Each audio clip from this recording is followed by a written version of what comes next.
Peace and peace. Love,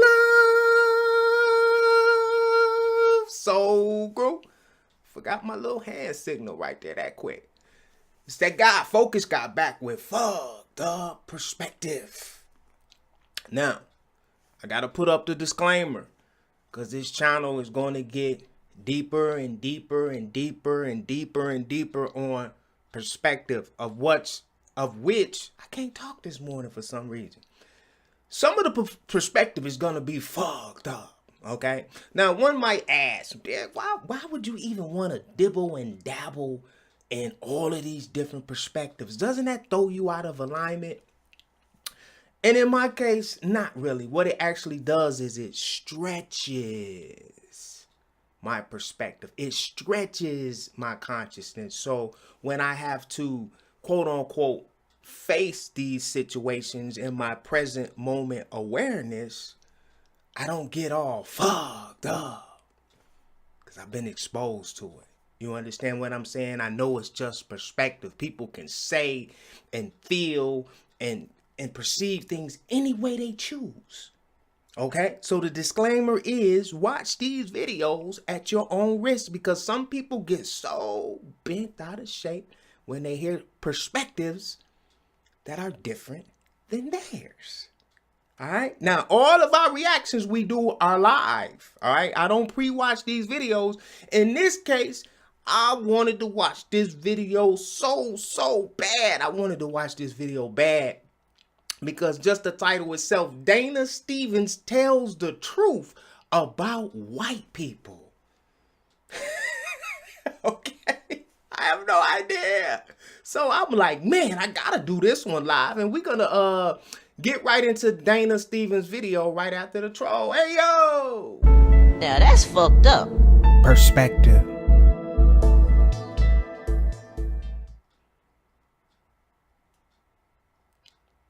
All right, Dana, you on, man. What's This is Brother truth? Dana again, coming to you live from Chicago. I just wanted to do another video following up even on yesterday morning's video. Oh, shit. It Missed just one. amazes me how everybody's trying to find this motive of this white man that shot all these individuals in Las Vegas. And I'm just thinking to myself, it's such a double standard. Because why is it that every time one of my black brothers gets shot, they don't look at the motive behind the police officer? They're not looking behind the motive.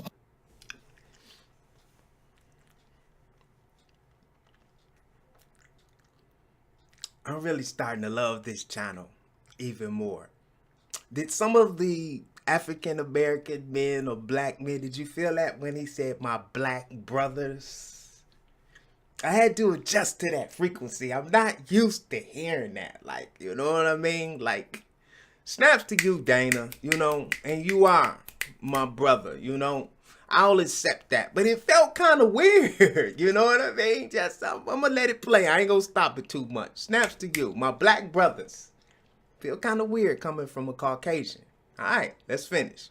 Of our criminal injustice system.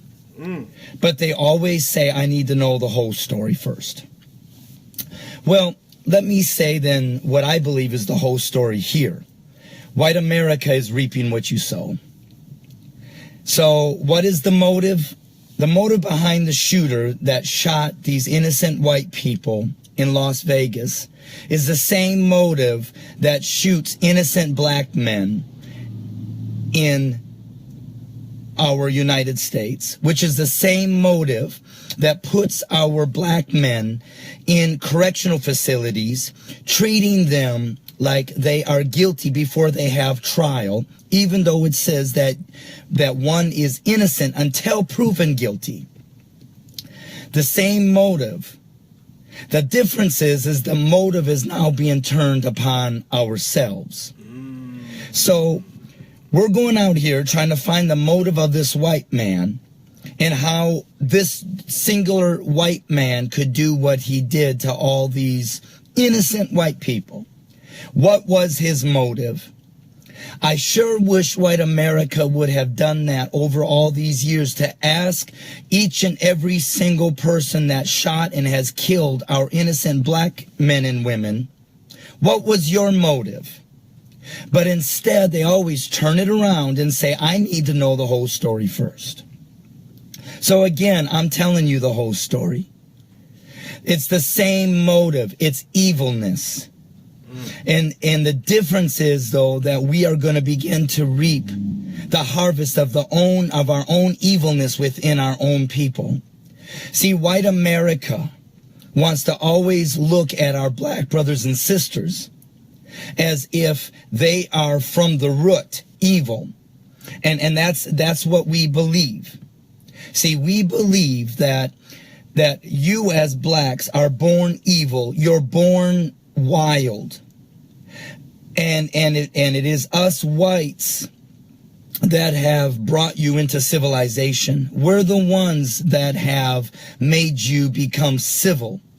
But us white people are born decent, good, loving, kind individuals. So that when you see a young black man running, the chances of that black man being one who is good is 1 out of 10. Versus the chance of a white man being bad is only 1 out of 10. That's why we shoot.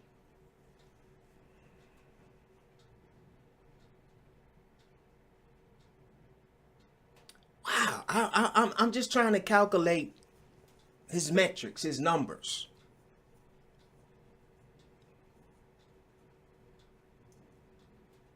I'm just trying to calculate his numbers. This is interesting. I never heard it from this perspective before, never. So this is interesting. 1 out of 10 white men running. Wow. You, because the chances are you're bad, because you are not the one of the 1% that has changed. That's why you always hear white people say, well, this black person isn't like the rest of them. What?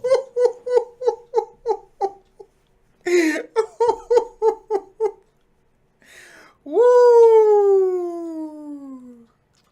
That reminds me, and there's a polarity with this, because black people are racist too. This is not just the white. This is the first time I heard it from a white perspective, so it's kind of, entertaining for me. We, of course, the blacks, we play the race card, and I say we as a culture, because of a lot of things that we've been through, but blacks are racist too. Whites are racist. Racism, we know it's out there, so let's not play like it doesn't exist, but this it just reminded me of when someone says, I'm not racist, like, I'll flip it just to take some of the heat off of white America, okay? Some people say, I'm not racist, I got plenty of white friends. Or I got a white friend as well. You know what I mean? That doesn't mean you're not racist because you have a black friend or a white friend. All right, let's continue this. So anyway, I wanted to share with you this morning, how that angers me. And I get some text messages, and I've gotten some emails about how my fellow white brothers and sisters feel like I'm shaming the white race. And my response to that is you should feel shame. You should feel shame that our black brothers and sisters are putting in these jails, not yet gone to trial, but treated like an animal, or even worse than. You should feel shame that every time a black individual is shot, you don't look at the motive of the shooter, but you sit back and say, well, I'm not going to say anything till I get the whole story, because the black individual probably did something that deserved it. It's a double standard. So the motive is the same thing that, and we want to say that this is the largest massacre in the United States thus far. No, it's the largest massacre of people that this country values. But it is not the largest massacre. The largest massacre. Woo! Man, I'm just sitting in this energy. And, wow. Is this what you call the truth? You know, is this what you call the truth, America? You know, I've given up on that word truth. You know, I look at this just like a perspective coming from this being here that happens to be, you know, what we would call white America. You know, wow. He has some very interesting perspectives. This isn't, and when that energy went through me, this isn't the biggest massacre in America, but this is the biggest massacre of, well, you guys heard it. Wow. I tell you guys all of the time, the way I raise above racism, you can rise above racism, but it's harder to do it physically than mentally. I do it mentally, right? And the way I get around racism, I don't try to correct racism. It starts with me. I'm not a racist. I'm open to all colors. I've risen higher than color. All souls matter. I think I'm one of the first people that started that about a year ago. It didn't trend, but all souls matter. You know what I mean? But I just let the law of cause and effect handle things. Nothing escapes that law of cause and effect, right? For every cause, there's an effect. For every effect, there's a cause. That includes racism. I don't have to deal with it. I don't have to get revenge. I don't have to receive some kind of payment to pay me back for what happened 400 years ago. So they say. You see what I'm saying? Because we're finding out now there have been so many fucking lies told about slavery and all of these events that, you know, so much information has been destroyed. And now we got this new technology, this shit called the internet. And we're supposed to believe everything that's on the internet now. No, fuck that, right?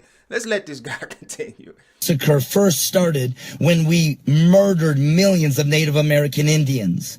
But that's right, they're not valued. Then the next massacre has been when we have raped and murdered millions and millions of Africans who now are our black brothers and sisters in this country. But wait, you're right, they're not valued. And then let's look at even Black Wall Street down near Tulsa, Oklahoma, where whites were jealous of the prosperity of our fellow black brothers and sisters. And so within a day or so, they massacred and killed hundreds, if not thousands, of innocent blacks who were living their lives in Black Wall Street. But that's right. That's a massacre of animals, which is not equal to the massacre of white people. But this is my challenge. And yes, I know some people say I'm angry. I am angry. Yeah, I'm very angry. I really, it's kind of weird sitting in his energy. He's very angry. You know what I mean? And that's why I if nothing else, I'm going to stamp this video as authentic. All right? I don't think this is a publicity stunt. This being, or I'll call you brother, this brother is angry. He's angry. Angry and shamed, and he's fighting hard to really keep his composure. He's angry. He's definitely angry. Can't fake that. I'm very angry. What I'm trying to do is call out to my Father, Yah, to ask him that my motives would be righteous, just like Yeshua, or as others call Jesus, flipped over the tables when he saw the injustice of the religious people taking advantage of those who traveled to Jerusalem. So yes, I am angry. I'm very angry, but anger is powerful when it's channeled in the right direction. And then my white people want to say that you are... I know a lot of you missed this, but I see things in unlimited ways, right? I want you to notice the rain, the water up in the sunroof area. You can kind of see it right here. So now you can go back. You see the rain? And I just got a confirmation from the rain. Now the water here in this dimension, making us feel... when it rains, a lot of people call them angel tears. Or you heard that before. And the rain, when it hits the earth, it causes things to grow. You know, we can't sustain life here on this planet without the rain. And so when I saw the rain right at the time of him delivering this message, right, things will change from this. Things will change from this video. This video is going to have like the snowball effect, you know, because it's raining. And that rain is congruent with growth. It's time to grow. It's time for things to grow. We have to grow and get over. And I know it's hard for some of you, you know. It wasn't really that hard for me though. It wasn't really that hard when I accepted, not became, because I've always been a multidimensional being. You are too. Everyone listening to this video, you are a multidimensional being. You have unlimited channels. You have unlimited awareness. You are awareness. You don't have to be aware of that to be awareness, right? It's just about opening up these frequencies and being able to travel up and down the scope of awareness, consciousness. And when I got out of all of the fucking boxes that I was placed in, when I came through the portal of my mom's womb and hit this dimension, it's just getting out of the boxes. You know, I'm not Christian, I'm not Baptist, I'm not Catholic, I ain't none of that shit. You know, I strive to be that love that casts out all fear. That's what I strive to be. I strive to be a free will being. I strive to be love, but not the love we were taught though. You see, the love that we were taught is genetically modified, just like the foods that we eat and the genetically modified consciousness of which we call the internet, right? This shit is genetically modified. It's not authentic. Now, I love you because you did this, or you make me feel. The love that casts out all fear is just love. Unconditional. You don't owe me shit. I love you because you and I are one. You and I are non-duality. I love you because I love myself. And because I love myself, I can love you and not judge you for the decisions that you've made or the things that you've experienced in this incarnation. Who am I to fucking judge anybody? Some of the fucked up shit that I've done in this incarnation, some of the fucked up PHUCK that I've experienced in this incarnation. Who am I to hate somebody for something that they did? Let's continue. Shame. You should feel shame. But see, I don't feel shame anymore because I've acknowledged, accepted, and repented of what we have done to our black brothers and sisters. So now instead of feeling shame, I feel that anger. I feel that anger when I have white men who refuse to walk the streets in our black communities, but yet will run to the prison system to bring the hope of the gospel. Well, why don't you bring this hope to the incorrectness and the injustices of our system? But see, you're just like those Christians in our early days that brought the gospel to the slaves that were chained up, but yet refused to speak out on their behalf due to the injustices.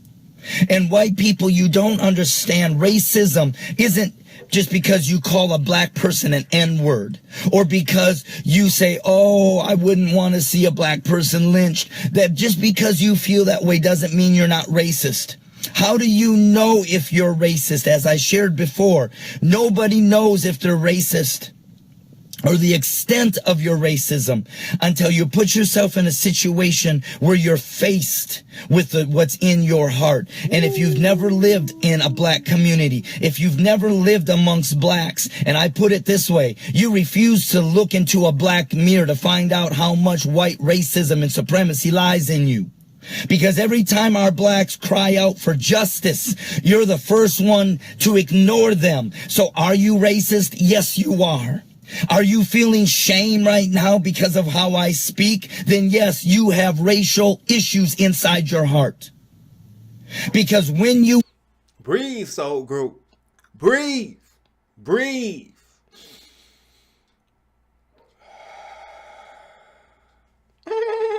Breathe. Breathe. Repent. And when you acknowledge, then it is only the enemy that tries to make you feel shame. So if you're feeling shame, it's probably because you haven't repented of what you know to be true. And that this country does not allow our black brothers and sisters to be free, and they are not valued as equal human beings. So what is the motive? It's the same motive that kills our innocent black men. Oh, but Brother Dana, you know, the cops don't go after innocent people, so there must be a reason why the cops go after these black individuals, so they can't be that innocent. That's why I want to know the rest of the story. Well, again, let me tell you the rest of the story. Do you think we white people are innocent? Do you think us white people are innocent of evil? We are the kings of evilness. Look at our...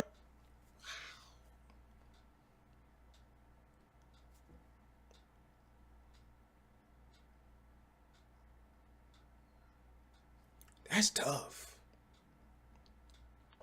That's tough. This is what I mean by stretching your perspective, stretching your awareness, you know, because as I watched this video, you know, something inside of me saying this is not, because I'm not used to hearing this. You know what I mean? I grew up in the inner, I'm not used to hearing this coming from a white American. This is tough. Wow. Our history.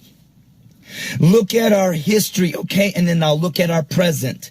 But again, you don't want to accept the present. You don't want to answer the question to why our men at Cook County Jail here, who are waiting trial, are treated worse than a bunch of animals. I even read today some of the amendments, and it said that individuals in this nation should not be humiliated or excessive force put upon them or torture while they're in the hands of the justice system. Wow, do you know that Michael Sanders is a young man, not a young man, he's my age. I've been walking with him for 19 years, who was falsely accused of raping and murdering 2 white women. After how many years, he was found guilty and sentenced to life plus 65 years. Now, he's never been in trouble all these years in prison. But then a few weeks ago, I got a letter from him, and they put him down in isolation, down in a hole. And I found out why. Because he had great favor, he would be walking around doing hospice and other things because of the man of Yah, who he is. Well, all of a sudden, a cell phone was found in the prison system where Michael Sanders is in Joliet, Illinois. And because of the freedom of the movement that he has, he was questioned, and they brought him in because they figured he knew something about this cell phone. Well, when he said, I know nothing about it, you know what they did? They took his glasses off his face, and I have now refused to give them back to him, and said, until you confess, we're taking your glasses. That's humane. Should we feel shame about that, white America? Absolutely. And then they put him down in the hole. No evidence based that he had anything to do with it. But there was no evidence that he raped and murdered 2 women either. Now he's spending the rest of his life in prison. All right, I'm gonna stop this video right here. So group, I think we get the it's just tough sitting in that energy, you know. It's the difference of being exposed to different energies and vibrations, but you know, I myself choose not to sit in this energy any longer. I think we all know that racism still exists. The only way to alleviate racism is to get out of the root chakra. And if you don't know what that means, the root chakra is the survival mode chakra. It grounds you to 3-dimensional, 4-dimensional things. It keeps you in survival mode. And we, in our human nature as human beings in this, I call this, in this instrument, we gravitate towards similarities like black on black, the skin, just the skin color. You know what I'm saying? And so does the animals. It's like an animal instinct. And we know how animals behave in the wild, right? They kill. And so we have I would just say, an extension of consciousness that's beyond animals. You see what I'm saying? It's just a matter of us ascending out of the root chakra and getting in that heart chakra and seeing human beings as souls. You have the ability to rise higher than flesh and blood when you choose, when the time is right for you. No one can force anybody to raise their consciousness. It's the animal in us. It's the animal in us, and nature shows us example. I just went through this same thing. This will probably be some more fucked up perspective, but I went through this with my animals. My animals teach me more than any fucking school system or educational program on the planet. Nature teaches me. I just watch nature and I learn. I have a beast on my land, and I have felines, and I have birds, right? And there are 3 different type of enemies. And every day there's killings out there. Corpses in the yard. The dogs killing the cats. Cats killing the birds. And at first, this used to just burn my soul. And I think my wife told me, she's like, you taking this too hard. Maybe you don't need to be a steward over these animals if you can't accept the consequences of the animal and the nature, right? There will be killing as long as people don't rise above flesh and blood. You have to know who you are. If you think that you are a human being, then you won't rise over flesh and blood. And I know that sounds crazy when I say if you think you're a human being. If you're grounded as a human being, then racism will always exist, because humans are going to be humans like where we are in the Matrix now. Now, there are some breakaway societies that don't lean too much on like the human being part. They've ascended past so much shit that we still struggle with, like power and shit. And if you have no idea what I'm talking about, then just keep incarnating. There are planets everywhere where there's no crime, where there's no killing. They're out there. Okay. On one of my prior videos, I talked about Earth is like the hood in the galaxy. We got fucked up species from all over the universe here on Earth trying to learn how to love. So this is what you get. So I'm not surprised when we see the killings and the racism and all of that stuff going on, even in 4th and 5th dimension, where we are now. We're still learning how to love. And I know in the illusion of time, there'll be a time when we will all return back to non-duality and just become one. And peace, love, and harmony. If you got videos that you want to send that we can react to on this channel, there's links right up under my video, right below the video, somewhere down there. And in the description box, we have links that you can click on. Try not to make them over 20 minutes. The original links will always be in the description box. Thank you for watching this video. And it was just one of those, we're going to put up all kind of on this channel, just to stretch our perspective about things, so we're not so one-dimensional. You know what I mean? Until next time, peace and love, Soul Group.